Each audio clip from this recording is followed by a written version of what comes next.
High সবাইকে, সবাই কেমন আছো? আশা করি ভালো আছো। আমিও খুব ভালো আছি।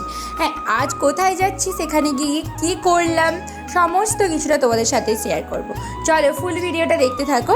আজকে আমরা চলে গেছিলাম মেদিনীপুরে। এখানে একটা গ্র্যান্ড মেকআপ সেমিনার হচ্ছিল, আর সেটা দেখার জন্যই আমরা সবাই মিলে চলে যাচ্ছি। তোমরা যারা এই প্রফেশনে আছো তারা তো ম্যামকে চেনেই থাকবে, তাও আমি একবার ওনার নাম বলে দিচ্ছি। উনি হলেন তানিয়া সরকার পাল ম্যাম। ওনার কাজ তো সোশ্যাল মিডিয়ায় আমরা প্রচুর দেখেছি, এমনকি খুবই ভালো লাগে। আজ সামনাসামনি হচ্ছিল, তাই আমরাও চলে এসেছি ম্যামের কাজ দেখার জন্য। হ্যাঁ, এখানে এন্ট্রিতেই একটা গোলাপ দিয়ে দিয়েছিল। তারপর আমরা সবাই লাইনে দাঁড়িয়ে ওখানে নাম এন্ট্রিটা করে নিলাম।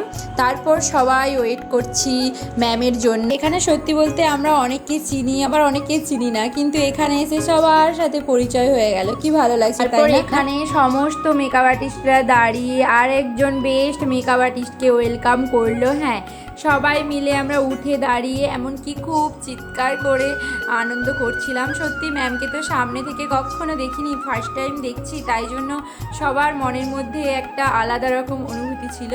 তারপর ম্যামের কাজ দেখায় ব্যস্ত ছিলাম, মিডলে আর কোনো ক্লিপ নিইনি। তারপর ম্যামের এটা ছিল ফার্স্ট লুক, সত্যিই অসাধারণ অসাধারণ, সামনে থেকে জাস্ট ওয়াও, খুবই সুন্দর। তারপর আমরা লাঞ্চ করে নিয়েছি, কারণ লাঞ্চের পরেই রয়েছে সেকেন্ড লুক ম্যামের, ওটাও দেখতে হবে তাই। তারপর আমরা আবার মিডিলে কাজ দেখায় ব্যস্ত ছিলাম, আর কোনো ক্লিপ নিইনি। তো তারপর এই যে ম্যামের সেকেন্ড লুকটাও রেডি। তো দুটো লুকই ছিল অসাধারণ, সত্যিই খুব সুন্দর। তারপর অনেক কিছু শিখলাম ম্যামের কাছে, ছোট ছোট নিখুঁত টেকনিক। তারপর সার্টিফিকেট নিয়ে বাড়ি ফিরছি। বাড়ি ফেরার পথে ঘুগনি খেয়ে নিলাম ট্রেনে। তো আমাদের পুরো সারাদিনের জার্নিটা কেমন লাগলো অবশ্যই কমেন্টে জানিও। আজকের মতো বাই, দেখা হবে নেক্সট ভিডিওতে।